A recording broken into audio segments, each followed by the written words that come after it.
Good evening, good morning, YouTube. Salutations, wherever you're at. So recently, Margaret Pinard. If you haven't seen her channel, check her out. I'll tag her in my description. She's actually an author. I recently just picked up one of her books, two of them actually, and I only read the first few pages of Fabled Passages, but I'm going to get to it. I'm going to read it soon. I really enjoyed what I read of it so far. But anyway, she recently posted a video and a tag video tagging everybody. And I thought I'd go ahead and do it. It's the best of 2025, and I thought there was some interesting stuff on here. I only wrote the questions down. I did not write down the answers, so this is going to be improv. So, I did prepare just a little bit because a couple of the questions I wanted some photos for, so I got those ready. I got them up, so I will have those ready to show to you guys when we get to it. But I thought this was pretty cool, this tag, and tags can be fun sometimes, so I thought this would be an interesting one to do, so I'll go ahead and answer the questions. Hope you didn't mind me doing this, Margaret. She didn't really technically tag me in it, but she says she tagged everybody, so I thought I'd go ahead and do it. We recently just kind of, met each other on YouTube, whatever you want to call that. So, but she seems like a really nice lady, so definitely check her out if you have not seen her videos. Check her out. She does a lot of like live streaming and stuff, so she's pretty brave for that. So I gotta give her some respect there. She seems to have pretty good taste in books too. So if you haven't seen any of her videos, go check her out.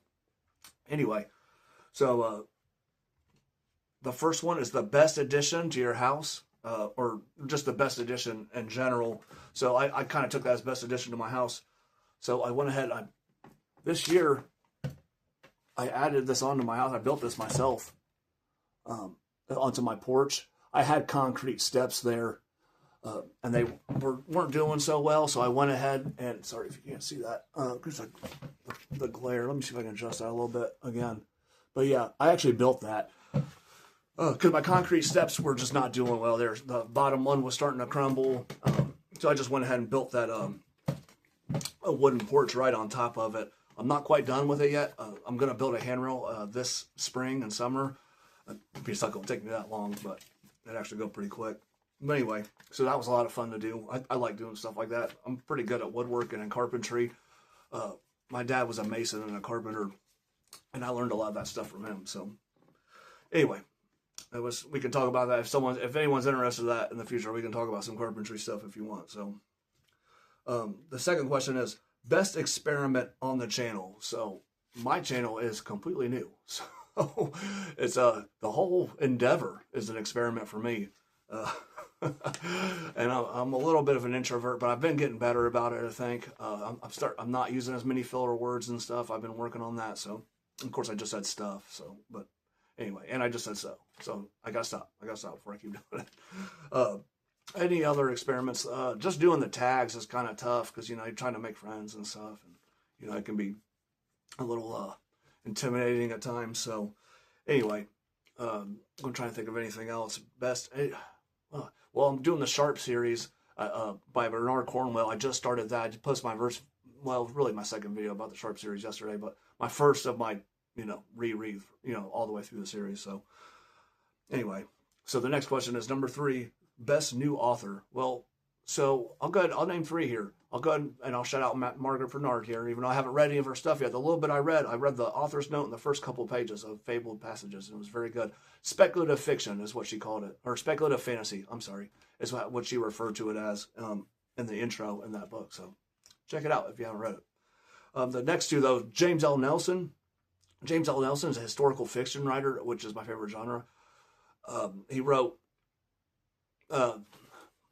he's written a bunch of books, but the 2 I just read recently were Buccaneer Coast and Tortuga, both of which take place in the early 17th century, well, about mid 17th century in Hispaniola, which is modern day Haiti. Well, Haiti and the Dominican Republic.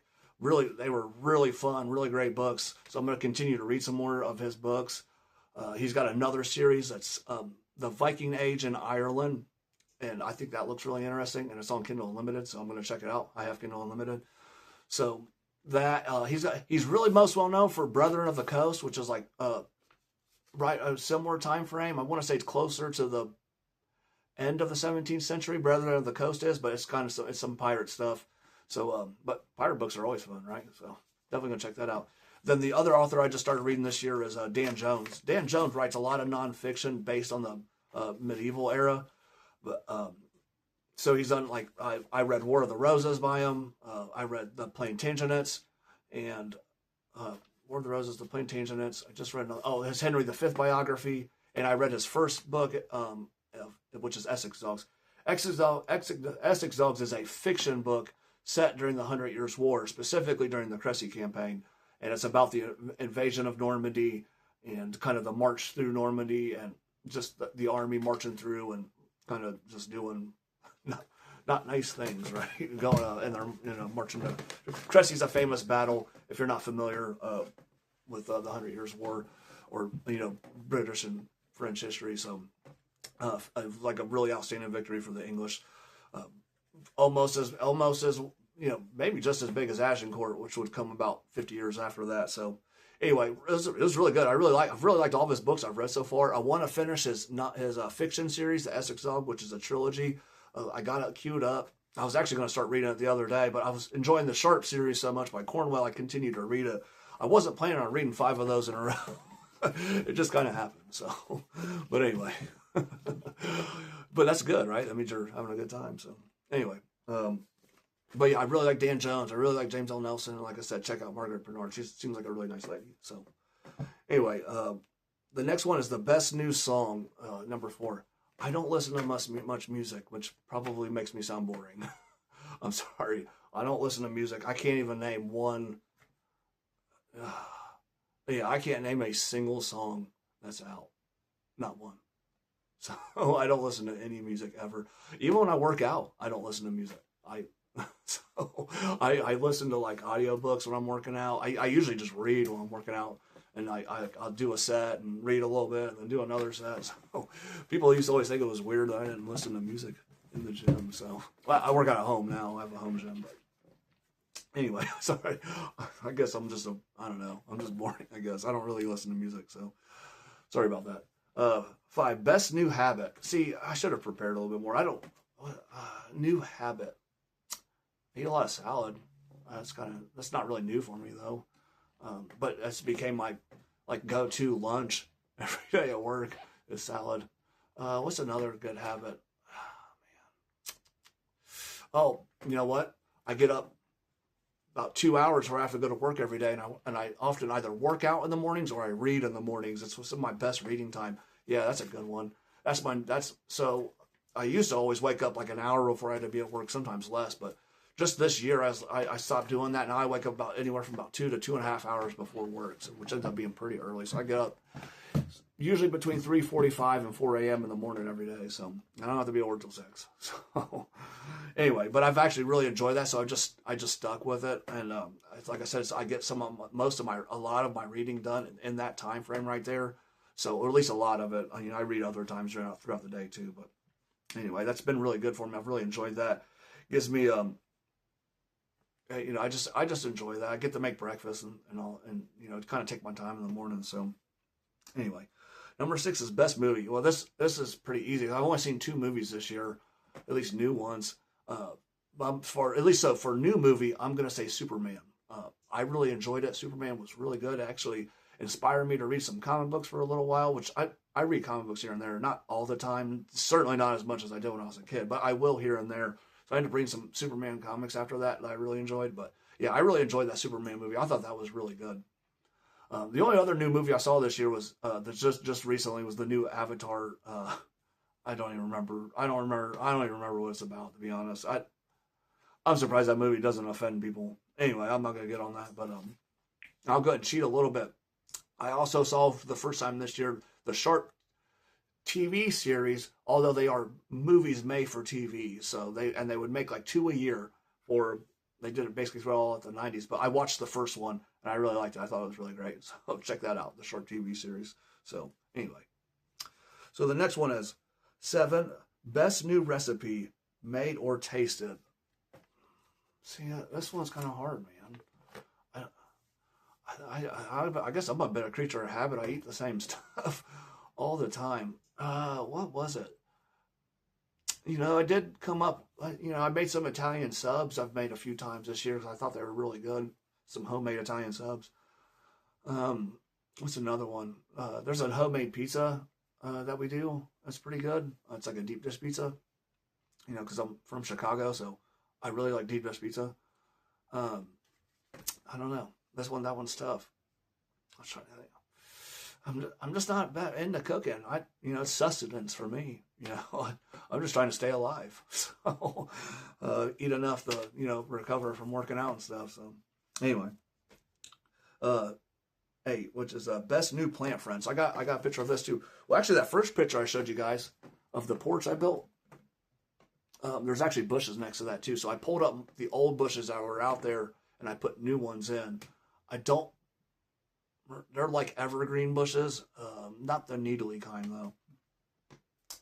They got a little bit. Do have a leaf to them. They're kind of little, but anyway. So, but this is a tree. Actually, I planted in my front yard. If you guys can recognize where that's at, that's pretty amazing. So, I doubt you'll be able to tell where the location is from that picture, unless you're going to be searching Google Earth for a while. But that's a tree I planted in my front yard, which we just planted for shade. It's a medium-sized. I don't remember what kind of tree it was, but it's supposed to only grow to like 35 feet. So we didn't want a super tall tree, but a decently tall tree, enough to cover the house to give us shade, because it gets pretty hot here during the summer. So anyway, and the way my house sits, towards the end of the day, the sun's directly in front of our house, so the shade tree just made sense. And trees are nice, it's a tree. So anyway, let's see. The next one is, number 9, best wildlife sighting. So this is a pretty good one. So I live near a national park, a state park that has what they call a raptor center in it, and it has all these eagles in there. I love eagles. I just love them. I think they are just fascinating animals. I really like stuff about biology in general, like just about animals. Another one I really like is orcas. But anyway. And apes too. Apes are really interesting. Those are probably my 3 favorite animals I like to learn about, but they're not the only ones. So anyway, at this raptor center that's near me at the here where I live, they'll take animals. So they'll take sometimes they're like injured eagles, and they'll take them and they'll rehabilitate them. But the problem is, once they do that, even just the few months it might take, and often it often takes up to 6 months. It takes long. The reason it takes that long, or not the reason, because it takes so long, they can't put them back into the wild. And so they just keep them there, and they basically just take care of them. But they also take retired eagles and owls, and they do the same thing with owls too. They'll actually take owls and they'll rehabilitate them too if they're injured. But they'll take them anyway. Otherwise, they'll take them from other zoos or other animal centers that once they're retired, and they'll take them there, because they can't be released in the wild. They'll bring them to the raptor center and they'll take care of them. And it's really neat, man. And you can watch them and you can see them kind of just do their just do their thing. And it's really cool, man. I really enjoy going and seeing them. I love taking my son, and it's great. And they all have names, because a lot of them come from zoos. And I apologize for the constant dinging there. See if I can stop that. I apologize.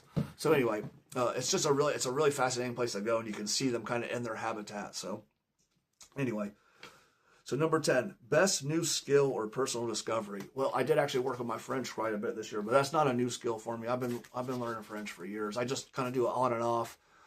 Kind of usually the way for me at least, kind of when I'm maybe feeling, I don't want to say burnt out on reading, but like I'll sometimes go to language learning for a while. And I like linguistics too, and I read a lot of nonfiction about linguistics, including academic journals and stuff, because it's just a really interesting subject to me. Specifically, language change and Creole languages is what I like. But so I've learned a lot of Haitian Creole as well, and I think it's just an infinitely fascinating subject. But I also like to change the history of English and that sort of stuff too. If anyone's interested in seeing any videos on that topic, I know some really good books about the history of English and how English has changed over its lifespan. But anyway, I also this year took a couple certification tests related to tech and IT. This was one of them, the Security Plus CompTIA test. I didn't really need this for my work, but they wanted me to do it, so I went and did it. They didn't force me to do it, but they did pay for it, so which was nice. And then I also took a Python certification test. Python's a computer programming language. Again, I don't do cybersecurity for what I do. Like I said, I'm more of a programmer. Just in general, I've used other programming languages before.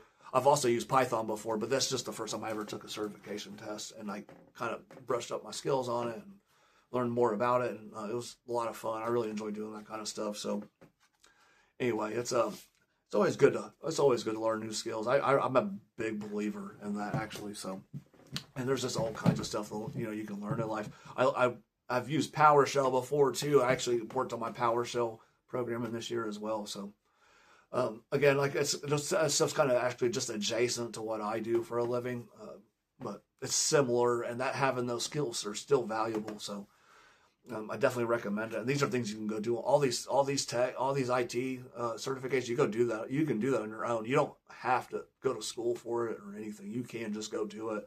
It helps to go to school and take some classes, but it's not absolutely necessary. I would highly recommend studying for these tests over you taking, because they are very hard. So definitely, I've never failed one, and I got a few of these now, but I came really close one time, and I thought it was because I knew the material really well, so I didn't study very hard, but I did pass, luckily. So anyway, but I just thought I'd do this tag. I'll put Margaret Pinard's channel in the video. I hope I didn't mean to make anything awkward or whatever, so sorry. But she's, like I said, she's really nice. Check her channel out, and that's all for today, YouTube. Good night or good day, wherever you're at.